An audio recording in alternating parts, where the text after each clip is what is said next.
suspect outdrives their talent. You see just weaving through lanes there, jumping all the way over from the 1 lane to the 4 lane on their brakes hard, and just now stuck in that afternoon traffic here, just squeezing, threading that needle there between those cars. The Glendale Police Department is just trying to keep up at this point, but with the erratic nature of this driver, it's going to be hard to do because those police officers have to put the safety of the public first, and the way this driver is driving, that is going to be hard to do, to stay on the tail of this driver. But you can see how this driver is kind of just getting stuck in all this late afternoon traffic, but the police department saying, nope, we are sticking with you. Wow, almost losing control there as he weaved around that car, choosing a different direction there. And this, I could tell you, Courtney, this is one of the craziest pursuits I've seen in some time. This car going about 70 miles an hour through these surface streets, almost losing control there at that intersection where all that traffic was. This is a extremely dangerous pursuit. Colton, Micah Ullman here with you as well. And as we watch this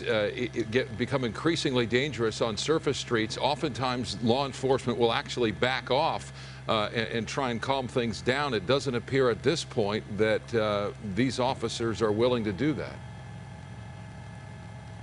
That's right, and what we're hearing is that, you know, backing off of this pursuit hasn't really seemed to slow down this suspect. The suspect is simply wanted for a traffic violation starting probably 30 minutes ago, and it's just the suspect has just kept driving quite erratically since then. You could see it kind of doing that loop there through that residential area. Luckily, not a lot of people are just, wow, just missing those cars into that power line there. Wow, okay. That is quite the ending to this pursuit. We sure hope that this suspect is okay. Now the police have to figure out how to secure the situation. You have down power lines, and they're going to have to protect the public there too. So they're going to take this slowly. They're going to call fire and ambulance services to the area to stage for when they get this suspect out of the vehicle. But right now, with that armed and dangerous kind of want out for this suspect, it's going to be a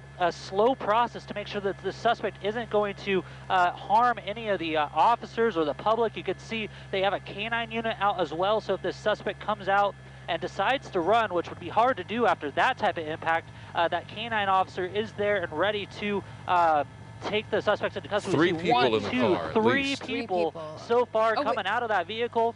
First person there being taken into custody by those officers. You see the air unit overhead calling out this to the dispatchers, and you see the person behind the vehicle there laying down on the ground, throwing that phone out of the way. The second person, 4 people, wow, another person coming out of that car too. It's amazing that these people can move after that accident there, but 1, 2, 3, 4, 2 in custody, the other 2 proned out on the ground, and they're just going to keep calling these suspects back.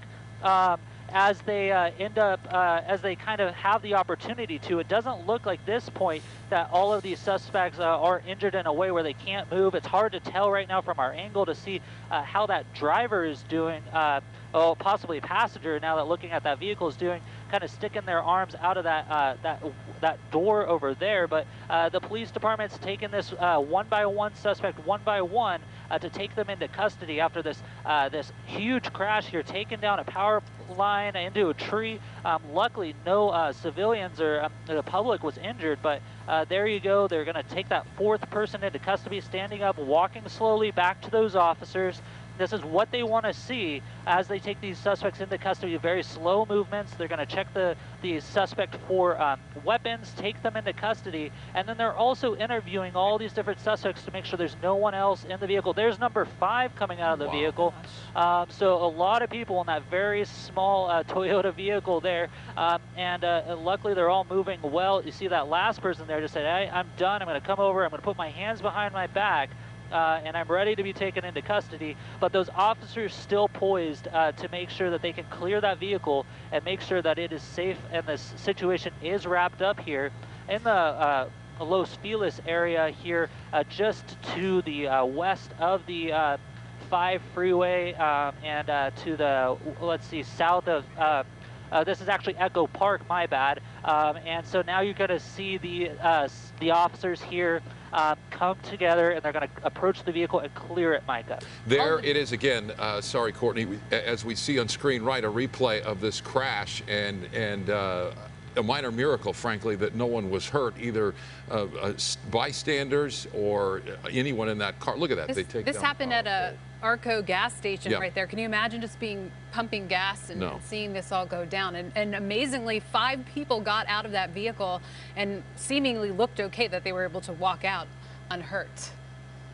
Amazing. And it looks like they've cleared the car. It's quite amazing that those suspects made it out of the vehicle. It looks like they're clearing that car. You can see how the officers' kind of poise has changed, and they're still going to make sure that they get able to look in that trunk and everywhere. But for the most part here, it looks like they're calling this code 4, that the scene is clear, the scene is safe, and now they're going to have to call in the utility companies, the fire, the paramedics to check out those suspects and take care of now this down power line here in the Echo Park area. Yeah, again, a small miracle. No one was hurt. Bystanders appear safe, and the power lines are down. Avoid the area in Echo Park. We're back with the news at 6 at the top of the hour. Stay with us.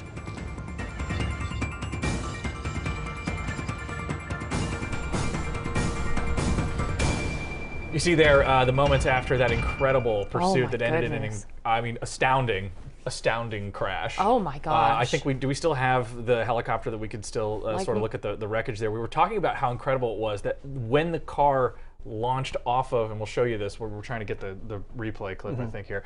When the car hit the curb, it went airborne and then sort of started to go in an arc. The hood of the car impacted that pole, but sort of as opposed to hitting it straight on, it hit it when it was sort of on its side already, thinking that probably was, I mean, of huge luck apparently to what ended up being 5 people. What Micah said, it's a minor miracle. Watching that in that split second, you're like, oh my gosh, we're about to watch this guy and had no idea into a power pole. That there were 5 people. Imagine how scared you'd have to be to be in one of those. Car. Yeah. The tail end first hit a pole at first, and that's what caused the initial loss of control. And then from when the tail end, you hit the curb kind of, and then exactly, boom, boom, boom. And that's when. Well, and I think you gotta. I mean, 5 people in a car going more than 100 miles an hour. 70 on Riverside. The vibe in that car must have been nuts, insane. Yeah. And we saw, obviously, I believe it was probably the LAPD at that point, take into custody those 5 suspects. We are right now just trying to identify the owner of that vehicle now by looking at the plates there. I believe that we're on air on the app, so if you're watching us on Roku or on the KTLA Plus app, hello, nice to see you. This is KTLA 5 Live. It's the online-only digital streaming show that's here Monday through Friday. We're going to try to stay on this as much as we can, but we have to leave because we got to come back in a couple of minutes so we can be on the website.